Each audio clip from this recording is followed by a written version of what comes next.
a mí me gusta ponerle título a los mensajes. Este en particular lo titulé Morir, luchar, descansar. Y a primera vida, por no decir vista, a primera impresión, es una secuencia lógica bien rara, muy rara. Morir, luchar y descansar no suena a nada. Pero, pero creo que es una forma posible, creo que es una de las formas posibles en que uno podría resumir el mensaje de Pablo en este pasaje. Nos encontramos en lo que comúnmente llamamos aquí en la iglesia el tiempo común de la iglesia, tiempo ordinario, corríjanme. Es el tiempo en que la iglesia sale o sale de pasa después de haber celebrado la ascensión, ¿cierto? Pentecostés, estos tiempos que son tan especiales para nosotros, y pasa al caminar del día a día, pasa a la enseñanza, pasa a la práctica. Y precisamente este mensaje habla un poco de eso, habla de cómo es la vida cristiana práctica, a la luz de algunas verdades espirituales que Pablo está tirando entre medio de este pasaje.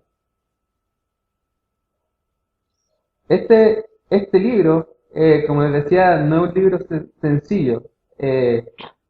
A mí Romanos es uno de los libros que más me gusta, si no mi favorito. Pero uno podría fácilmente tomar 3 versículos y hacer un mensaje completo. Así que por eso les pido de ya su paciencia para tratar de abarcar de la mejor forma estas 3 ideas que creo que Pablo nos está diciendo hoy día. A cada uno de nosotros muere, lucha y descansa. Toda esta discusión compleja que uno lee en este capítulo 6 comienza con una pregunta súper simple. Y es posible de que en algún momento de nuestra vida alguno de nosotros se haya hecho la misma pregunta. Cuando escuchamos el mensaje del cristianismo, que es un mensaje diametralmente opuesto, totalmente opuesto a la predicación de muchas religiones, que cada una dice tú tienes que hacer tal cosa para acercarte a Dios, tú tienes que comportarte de tal manera para acercarte a Dios, tú tienes que hacer tal o cual cosa, cumplir tal o cual requisito para acercarte a Dios. Y de repente el mensaje del cristianismo es tan distinto en el hecho de decir, hay alguien que te ofrece su gracia, que te abre la puerta sin ningún requisito para que tú puedas entrar y creer en él y ser salvo y tener vida eterna. Ese mensaje es tan distinto que a muchas personas les llama la atención y les estremece el hecho de decir, ¿no se supone que la vida cristiana es una vida correcta, moral? ¿Cómo tú no le vas a poder ningún requisito para que una persona pueda llegar a ser cristiano? Cuando la gente escucha esta verdad de que el perdón de Dios y la salvación de Dios son por gracia, no por obra, entonces a algunas personas les llama esto mucho la atención. Y esa es la idea que probablemente motivó a Pablo a escribir esta parte del capítulo. El capítulo anterior de Romanos, el capítulo 5, termina, termina con una declaración que también para los pelos probablemente de mucha gente. Pablo termina diciendo, cuando el pecado abundó, sobreabundó la gracia. Y eso es totalmente distinto. Uno piensa, bueno, si el pecado abunda, entonces la justicia de Dios tiene que abundar y Dios tiene que disciplinar a la gente y castigarla. Y qué distinto cuando en algún momento el plan de Dios se consuma, llega a su perfección y Dios manda a su Hijo para que cuando el pecado de la humanidad abunda, la gracia fue más grande que eso. Entonces, eso motivó quizás a muchas personas del mundo antiguo a decir, bueno, si recibimos el perdón por gracia, si recibimos la salvación por gracia, entonces da lo mismo como uno viva. Entonces, eso es lo que motiva la pregunta. Uno puede seguir pecando porque la gracia abunda. Es gratis. No me están pidiendo requisitos para acceder. Puedo vivir como yo quiera porque sé que tengo la gracia detrás mío. Entonces, claro, a primera vista, para una persona que lo ve así de frentón, suena súper razonable. Si Jesús te dice, está consumado, yo pagué todos tus pecados en la cruz, si yo cubro con mi gracia todos tus pecados, entonces para muchas personas esas palabras suenan ¿ok? Tenemos entonces, como decimos aquí en Chile, si me libre, carta blanca. Para vivir, porque no tenemos que preocuparnos si estamos pecando, no, total estamos cubiertos por la gracia de Dios. Tenemos una tarjeta de gracias y con cupo ilimitado para poder ocupar. No tengo que preocuparme, no tengo que vivir claro atado, entonces puedo vivir y pecar y no pecar, total da lo mismo. Puedo pecar porque la gracia abunda. Y no solamente cuando el pecado abunda, la gracia sobreabunda. Y ese es el pensamiento que Pablo responde así, pero enfáticamente. Él dice de ninguna manera. No hay ninguna oportunidad, no hay ninguna posibilidad de que tú puedas hacer eso. ¿Cuál es el razonamiento que sigue él? Él dice, no es posible que un cristiano quiera vivir en pecado, porque cada cristiano ha muerto al pecado. Cada uno de nosotros que estamos aquí, que hemos recibido la salvación y hemos recibido la gracia, cada uno de nosotros estamos muertos. Usualmente desde este púlpito predicamos la vida eterna, pero para efectos del pecado, hoy día yo les quiero predicar que cada uno de ustedes que han aceptado a Jesús están muertos. Una nota previa que hay que tomar es que Pablo está cambiando un poco del asunto, porque la gente muchas veces dice, entonces yo puedo pecar y puedo cometer pecados, pero Pablo está trayendo la conversación a otro punto. Él dice, empieza a hablar del pecado singular.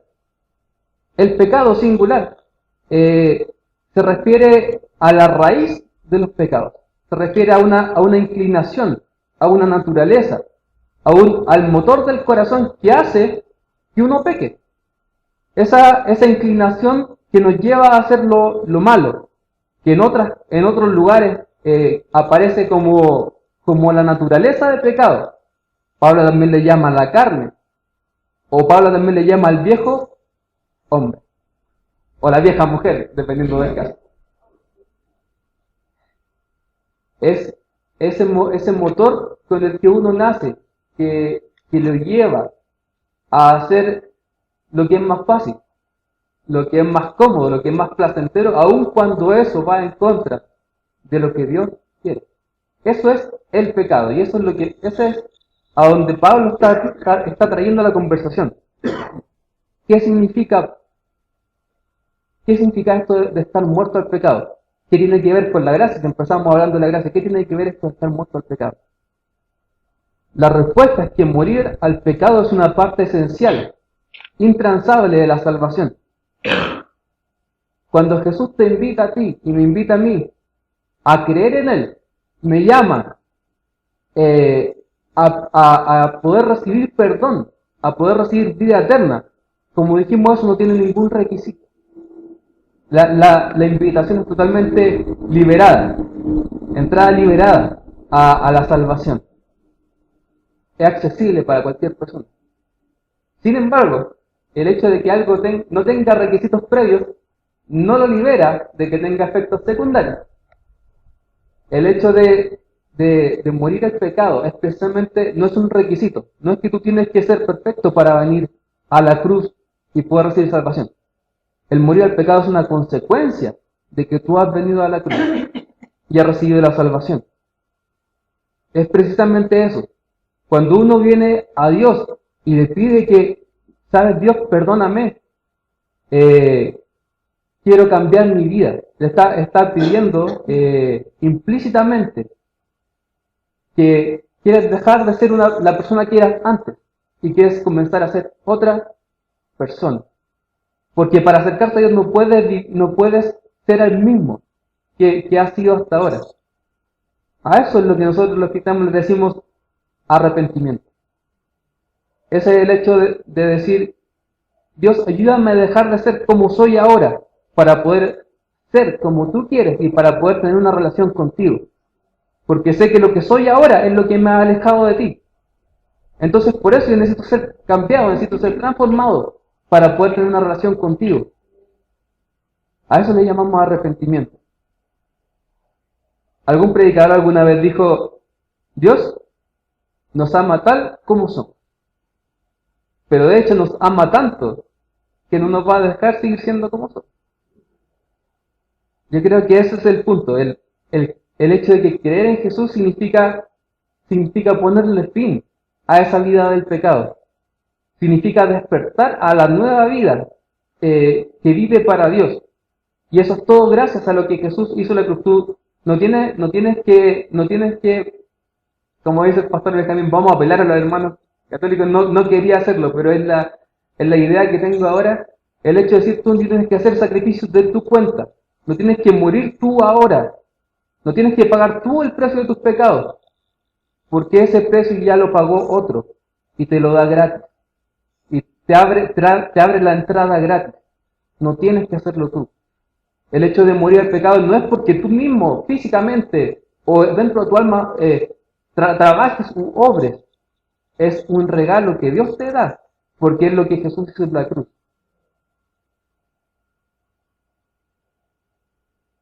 Y eso, hermanos, que sean bautizados, como dice Pablo, eso es lo que simboliza el bautismo. Muerte, vida. Significa pasar de un hombre viejo a un hombre nuevo, de una mujer vieja a una mujer nueva. Transformación. Eso significa el bautismo. O por lo menos a ese punto va Pablo al decir esto. Es decir, tú, a través del bautismo, recibes, te identificas con Jesús a tal punto de que su muerte llega a ser tu muerte, de que tu resurrección viene a ser tu resurrección, de que su vida eterna ahora viene a ser tu vida eterna ahora. Y por eso dice Pablo, el hecho de que un cristiano quiera seguir pecando así, pero libremente, a sus anchas, total, la gracia está conmigo, ese pensamiento no tiene sentido para un cristiano. Es una contradicción total para un cristiano, porque el cristiano precisamente, si uno quisiera tomar el lenguaje de Mateo que leímos, cuando Jesús en el libro de Mateo dice, el que quiere seguirme, tome su cruz, el cristiano es precisamente ese tipo de persona. Es precisamente el tipo de persona que le ha dado la espalda al pecado, ha tomado su cruz y está siguiendo a Cristo. No, es totalmente el tipo de persona que no volvería atrás al pecado. Es el tipo de persona, como dice Jesús, es el tipo de persona que se ha rendido y ha dicho, prefiero perder esta vida como la conozco ahora, esta vida de pecado, prefiero perderla y dejarla atrás y encontrar una vida nueva en Cristo. Porque Jesús dice, el que pierda su vida por causa de mí, la va a encontrar. Uno podría hablar perfectamente de los mártires, pero esta es una cuestión para todos. Es el día a día. El hecho de dejar mi vida atrás y ganar una vida nueva en Jesús. Este tipo de pensamiento va totalmente en contra de los deseos de la persona que ha sido hecha nueva. Porque un cristiano no puede desear vivir guiado por el pecado si está viviendo guiado por Cristo. Es totalmente contradictorio. No puede estar una persona en los dos lugares al mismo tiempo. O vive guiado por el pecado, o vive guiado por Cristo. Pero no puede vivir guiado por Cristo y al mismo tiempo guiado por el pecado, porque el vagón de tu vida, o el auto de tu vida, o la sala de tu vida solamente tiene un asiento de piloto, solamente tiene un trono, solamente tiene una dirección. Y si Cristo está ahí, entonces el pecado no puede estar. No está ahí. En la vida en prisión del pecado no está ahí. Por eso dice Pablo con toda seguridad, un cristiano no puede pensar así. Así que eso es precisamente lo que él está diciendo. Si tú estás haciendo esta pregunta, o en algún momento de tu vida te hiciste esta pregunta, con todo respeto, dice Pablo, o lo estoy tratando de traer aquí, lo entendiste todo mal. Entendiste todo mal el proceso. Una persona, un cristiano, no puede pensar y querer vivir así. No puede pensar que la gracia es una licencia para pecar. Porque precisamente el cristiano es una persona que ha alcanzado la gracia después de arrepentirse y decirle adiós a su vida de pecado. Eso es un cristiano. Un cristiano no, dice Pablo sencillamente, no piensa así. No busca la gracia, no busca el perdón, no busca la libertad como una oportunidad, porque precisamente viene saliendo de allá y no va a volver allá. Por eso la primera parte del título del mensaje dice, morir. Eso nos lleva a una segunda parte, que cuando nosotros hablamos de eso, de repente puede ser que a varios de nosotros nos ponga incómodos en cierto sentido, nos causa algún inconveniente porque en algún momento de nuestra vida esta condición de vivir, de vida nueva, no parece ser así tan brillante y tan gloriosa de decir, sí, yo voy y estoy muerto al pecado, entonces mi vida, como decía un corito, es de prueba en prueba, pero de victoria en victoria. De repente uno no se siente tan vencedor. De hecho, más que muerto al pecado, se siente como batallando para no hundirse en el pecado, en la vida práctica. Entonces la pregunta que uno se hace en esos momentos es, chuta, ¿estoy bien? ¿Estaré bien? ¿Seré un cristiano? ¿Seré una persona espiritual? Se supone que tengo una vida que ahora es una vida nueva, que es guiada por Dios, entonces, ¿por qué estoy aquí? ¿No se supone que yo debería haber ganado, debería haber vencido todos estos pecados, en vez de estar cayendo, pidiendo perdón, cayendo, pidiendo perdón, cayendo, pidiendo perdón? ¿No se supone que mi viejo hombre ya se fue, ya se desvaneció?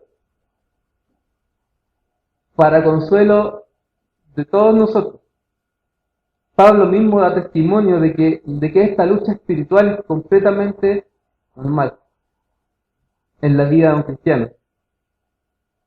Esa es la razón por la cual quise alargar un poquito. Porque cuando Pablo termina de recordarnos que tú y yo estamos muertos al pecado, él empieza diciendo, por lo tanto. O sea, pongan atención a lo que sigue porque es una consecuencia lógica de lo que vino antes. Por lo tanto, no permitan que el pecado reine en su vida. Pablo está diciendo, fíjate bien en lo que está pasando, porque el morir al pecado no es una victoria así, un gol de 1000-0 inmediatamente. No es tan sencillo, ojalá fuera tan color de rosa, pero no es tan color de rosa. El estar muerto al pecado, dice Pablo, no te libera de la lucha, sino al contrario, es la razón por la cual tú luchas, porque estás muerto al pecado. Dice Pablo, estás muerto al pecado, vivo para Dios, por lo tanto, lucha. Por lo tanto, no dejes que el pecado te gane. El estar muerto al pecado no significa que cuando uno se salva, cuando uno recibe la salvación, te vuelves instantáneamente invulnerable, insensible a la tentación. Entonces puedes pasearte por cualquier lado, puedes estar cerca de cualquier cierto tipo de influencia, cualquier grupo de personas, escuchar lo que sea, vivir lo que sea, total la tentación no te va a hacer nada. Eso Pablo dice, no es cierto. Cuando tú te salvas no te vuelves invulnerable a la tentación, no te vuelves invulnerable al señuelo, a la atracción del pecado, no te vuelves invulnerable. ¿Qué es lo que pasa cuando tú mueres al pecado? Es que el pecado que antes era, como decíamos, el conductor de tu vida, Jesús llega y lo echa una patada y se sienta Él. Y ahora Él mueve tu vida.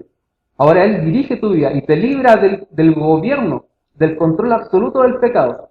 Te libra del control absoluto de tu vieja persona. Y por tanto, tú cuando te salvas, empiezas a notar que tus deseos van cambiando. Que tu forma de ver las cosas va cambiando. Es el hecho de eso, de sentir un nuevo motor y una nueva energía en tu vida. Pero siguen habiendo cambios que uno tiene que hacer. Quizá por poner algún ejemplo, es como si tu vida fuera un barco y Dios ahora está en el timón del barco. Entonces Él te va a dar la dirección y de vez en cuando va a bajar y cuando tú te canses de remar, Él te va a fortalecer, Él te va a dar la fuerza. Pero sin embargo, la decisión de remar sigue siendo tuya. A veces uno de nosotros como cristiano puede ser, claro, puede ser salvado, puede ser una persona que sí está muerta al pecado, pero de repente no me van a negar que remamos en la dirección contraria a la cual el Señor quiere. No me van a negar eso. Entonces la decisión de remar y de remar dirigidos en la dirección que Dios quiere, sigue siendo de nosotros. Yo quise poner otro ejemplo. Soy súper malo para los ejemplos, pero espero que esto sea ilustrativo.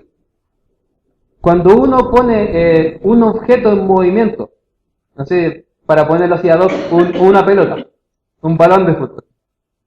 Cuando uno lo pone en movimiento, cuando un jugador patea una pelota, le aplica una fuerza y se mueve, el balón se mueve.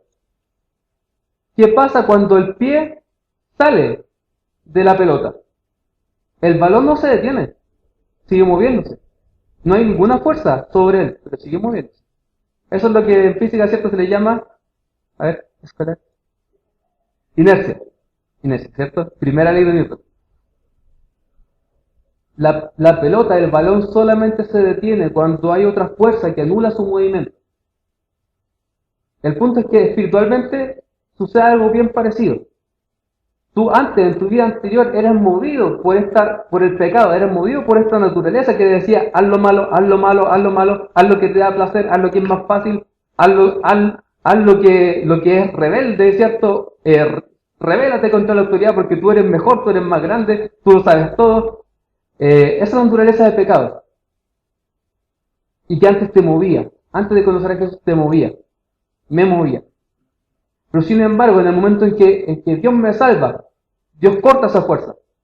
Ya no, ese pecado ya no tiene poder, el poder absoluto sobre mí. No lo tiene.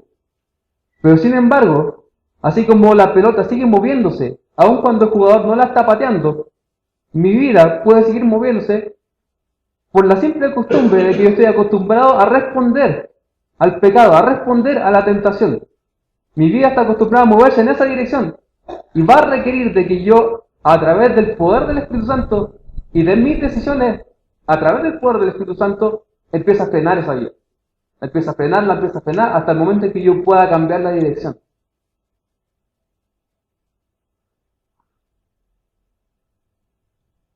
Entonces ese proceso por el cual uno lucha y trata de cambiar la dirección de la vida para que pueda seguir la dirección que Dios quiere, a ese proceso usualmente se dice santificación, ¿cierto? Es una palabra que algunos hemos escuchado. Santificación. Es un proceso. Es posible que alguno de nosotros haya escuchado alguna ocasión un testimonio, porque los hay, en que cuando una persona se convierte, Dios la afecta de tal manera, pero de tal manera, que milagrosamente, esta es una cuestión lejos de la naturaleza, esto milagrosamente, sobrenaturalmente, esa persona logra la victoria inmediatamente en alguna área de su vida. Típico que uno escucha, no, cuando Dios me salvó, yo era tal y tal y tal persona, o era tal y tal clase de pecador, pero cuando conocí al Señor, eso paró en mi vida, así pero instantáneamente, se cortó totalmente. Y uno dice, entonces, ¿por qué eso no puede pasar en cada área de mi vida? ¿Por qué eso no puede pasar en cada pecado con el cual yo estoy luchando? Y el problema es que a la luz de lo que dice Pablo, a la luz de lo que dice el Nuevo Testamento, el punto es que eso es la excepción a la regla. Dios lo puede hacer porque Dios puede hacer milagros. Pero en general, cuando uno lee la Biblia, Pablo nos dice que la santificación es un proceso, la santificación que en nuestra vida diaria es un proceso gradual. Es un proceso gradual que más encima requiere que nosotros le pongamos esfuerzo. Cuando Pablo dice en este pasaje que acabamos de leer, no presenten sus cuerpos, no presenten sus cuerpos para lo malo, presenten sus cuerpos para lo bueno. Eso es una forma de decir la decisión en esta área, la acción en esta área no está en Dios. No dice, dejen que Dios dejen que Dios presente su cuerpo. Dice, presenten ustedes su cuerpo para hacer lo bueno. Y no presenten sus cuerpos ustedes para hacer lo malo. De la misma forma, Pablo le dice a los colosenses, por ponerle un par de ejemplos más. Colosenses, hagan morir lo terrenal en ustedes. No está hablando de Dios, está hablando de ustedes. Colosenses, hagan morir lo terrenal en ustedes. Ustedes. Y a los Efesios dice, despójense ustedes del viejo hombre. Quítense ustedes su vieja naturaleza. Pablo te está pasando la pelota a ti y me la está pasando a mí en esta parte. Está diciendo, ahora te toca a ti. O sea, Dios hace la obra, pero el que tiene los remos sigue siendo tú. El que tiene que tomar las decisiones a través del poder del Espíritu Santo, pero tus decisiones, tu voluntad, tu libre albedrío, eres tú. Tú luchas contra el pecado. Y eso requiere fuerza, requiere un ejercicio constante de voluntad. Por eso, esta parte, que es la segunda parte que habíamos dicho, muerte, morir, ahora decimos luchar. Quiero animar a ustedes que están luchando, que están en esa lucha. Probablemente hay algunos de ustedes que están luchando contra un pecado, especialmente los pecados que son más recurrentes, que fueron más recurrentes en nuestra cultura, o que llevan más tiempo practicándolo, son los que más nos cuestan de volver atrás. Y a veces al caminar, Dios te va diciendo, bueno, ya pasamos el nivel 1, los pecados grandes ya los sacamos, déjame apuntarte ciertas cosas de tu carácter ahora. Deja apuntarte ciertas cosas más sutiles ahora. Y nos damos cuenta de que somos culpables de más cosas de las cuales nosotros pensamos que somos culpables. Y eso va a requerir esfuerzo, va a requerir decisiones. Pero quiero animarte en el hecho de decir, cuando tú pasas por este tipo de cosas, no es porque seas poco espiritual, no es porque seas menos cristiano, es el hecho de que esto es lo normal de la vida cristiana. De que de hecho puede volverse difícil.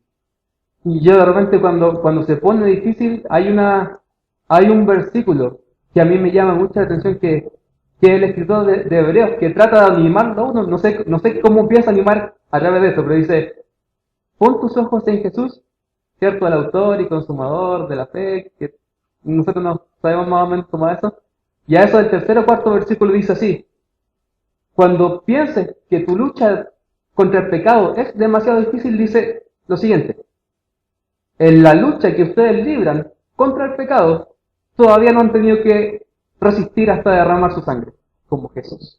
Entonces, si piensas que tu lucha es dura, trata de tomar ánimo en Jesús, que su lucha contra el pecado le requirió derramar sangre. Básicamente está diciendo, en el sentido más sano y más amoroso a Dios, no sea laraco. Tu lucha no es tan dura. Para mí sí, me parece muy dura mi lucha. Pero yo miro a la lucha que Jesús tuvo que emprender, que tuvo que luchar hasta derramar su sangre, y ya mi lucha parece que no es tan grande. Sí, es difícil, pero quizás no es tan grande.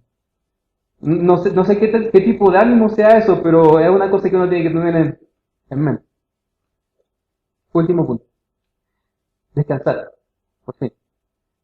El problema es que el resultado de luchar contra el pecado no siempre es satisfactorio.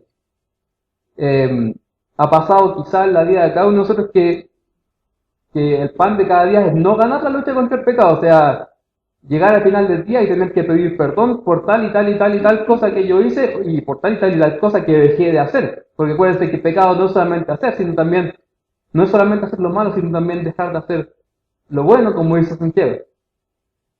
Entonces uno llega y de repente, no, Señor, te prometo que no lo voy a hacer, te prometo que no lo vuelvo a hacer, pero ahora sí que sí, ya la tercera o cuarta vez, ya uno no quiere prometer nada más. Y así una persona se puede cansar, se puede desanimar, y en algunos casos puede hasta tirar la toalla y decir, yo ya estoy cansado de luchar contra esto. Ya no sé qué va a pasar, ya no sé qué puedo hacer, porque esto uno siente que quizás es superior a uno. Y la forma en que Pablo termina en este versículo a mí me gusta mucho. Es un ánimo es como un aliento, pero es como extraño. Dice Pablo, lo bueno es que el pecado no te va a dominar, porque tú ya no estás bajo la ley, sino bajo la gracia. Ya, ¿y qué significa eso para mí? Preguntará uno, porque suena súper teológico. O sea, si me quiere exhortar, si me quiere dar ánimo, dame algo más claro. No tan profundo, no tan teológico para que yo pueda captar mejor. Pero es que en realidad esto tiene una riqueza. En el Antiguo Testamento, la ley es el conjunto de los mandamientos, de las reglas, de las prohibiciones que Dios da para su pueblo, ¿cierto? Estar bajo la ley significa tratar de vivir tu relación con Dios cumpliendo reglas. Cumpliendo esas reglas, cumpliendo los mandamientos, de tal manera que todo lo que Dios quiere, ya sí lo hago. Lo hago porque está en la lista de reglas de Dios. Está en la lista de mandamientos de Dios que yo tengo que tacharlo, ya hoy día cumplí. El problema es que primero esa es la forma en que muchos cristianos ven el cristianismo. El cristianismo no es otra cosa que un conjunto de prohibiciones y de reglas. No sé si a alguno le ha pasado, pero yo he escuchado varias veces que compartiendo con hermanos me dicen, yo fui a tal lugar y dije que era cristiano y la otra persona le preguntó, ¿y qué te prohíbe tu religión? Lo primero, o sea, la religión, la fe es algo diseñado exactamente para decirte que tienes que hacer algunas cosas y tienes que no hacer algunas cosas. Muchos cristianos ven la religión así. Es una lista de mandados, de cosas por hacer que Dios quiere que tú hagas y Dios quiere que no hagas. El problema es que si tú ves el cristianismo de esa manera, te vas a dar cuenta del propósito de Dios con la ley. De decir, la ley fue hecha para que esa lista tú la cumplas completa. Te pide obediencia completa. Te pide un comportamiento perfecto. Porque si tú no logras una de esas cosas que Dios quiere, entonces estás quebrantando la ley. No estás cumpliendo con el objetivo. Entonces, si tú reduces el cristianismo solamente a un conjunto de mandamientos que tienen que ser cumplidos, vas a terminar todos los días en el suelo. Porque todos los días vas a terminar con la mitad de la lista de las cosas sin hacer. Y estoy siendo generoso. Estoy siendo generoso. Si yo hiciera la lista de las cosas que Dios quiere para mí y empiezo a analizar mi vida y después la analizo más profundo y después la analizo más profundo que eso, tengo que empezar a sacar las cosas que yo había puesto. Porque en realidad esto no lo hice. Lo que tú querías que yo hiciera, no lo hice. Si tú reduces el cristianismo a eso, entonces vas a terminar en el suelo todos los días. Todos los días vas a haber fallado. Y eso es precisamente, dice la Biblia, el propósito de la ley. Es llevarte a pedir auxilio, llevarte a pedir socorro, porque tú no puedes. Porque tú necesitas desesperadamente un salvador. Tú no puedes. Necesitas que alguien te salve. Porque ese es el propósito que dice Pablo. El escritor de Hebreos dice, un sistema de reglas. Si tú ves el cristianismo como un sistema de reglas, entonces el cristianismo es exactamente como la ley del Antiguo Testamento, y la ley del Antiguo Testamento no te puede cambiar el corazón. Un conjunto de reglas no te puede cambiar el corazón, no te puede hacer diferente. Porque precisamente eso, son letras escritas en tablas de piedra que no tienen ningún poder. Por más que hayan sido escritas con el dedo de Dios, dice Pablo, la ley, el antiguo pacto no tiene un poder para tocar tu corazón. Por eso Dios tiene que decir, yo voy a hacer un pacto nuevo, y en vez de escribir letras en tablas de piedra, las voy a escribir en tu corazón, para que tengan efecto, para que te cambien. Esa es la diferencia de estar bajo la gracia. El cristianismo de verdad no son reglas, sino es la relación con una persona, es la relación con Jesús, que no solo te va a perdonar cuando tú pecas, no solamente va a limpiar el desastre de tu vida cuando tú pecas, sino que también te va a cambiar y te va a cambiar desde el interior. Puedes estar seguro de que uno puede vencer tus pecados con su ayuda. Puedes levantarte día a día y puedes luchar y luchar de nuevo y luchar de nuevo contra el pecado, porque precisamente puedes estar descansando en su gracia. Puedes intentarlo de nuevo todos los días porque la relación con Él, la relación con Jesús, no se basa en tu obediencia, sino que se basa en su gracia. No se basa en tus méritos, sino se basa en los tuyos que Él puso en la cruz. Eso es gracia. Es después de dar toda esta vuelta completa del hecho de decir del pecado. El hecho de decir cuando uno admite o reconoce o afirma en su vida que está muerto al pecado y que está luchando y que no lo está logrando, es cuando vuelves al hecho de decir, para eso sirve la gracia. Porque tú puedes descansar en la gracia. Porque tú puedes intentarlo todos los días sabiendo de que Dios no se va a ir porque tú pecaste, porque Dios sigue estando ahí. Porque no es por lo que tú haces, es por lo que Él hizo. Así que quiero dejarlos con eso. Morir es el recordatorio de que Dios nos llamó a una vida distinta. Luchar es el desafío que implica esa vida distinta, todos los días. Oh, qué bueno, qué maravilloso es que Dios haya podido tocar tu vida o haya podido tocar mi vida. Es una forma en que yo haya podido sacar de esa lista de pecados, haya podido sacar uno de una manera sobrenatural. Que Dios me haya dado esa victoria sobrenatural sobre un instantáneo. Y que ya esa es una preocupación menos en mi vida. Pero es la lucha del día a día. Pero en esa lucha del día a día tú puedes descansar. No tienes que bajar los brazos en ese desafío. Porque esa lucha entre el antiguo tú y el nuevo tú, dice Pablo, inspirado por Dios, ya la ganó la gracia, la ganó Jesús. Puedes descansar en eso. Puedes descansar en la realidad de que el pecado no te va a dominar. No te va a dominar porque no estás bajo la ley. No estás bajo el sistema de reglas que tienes que cumplir. Estás en la relación con un Dios vivo.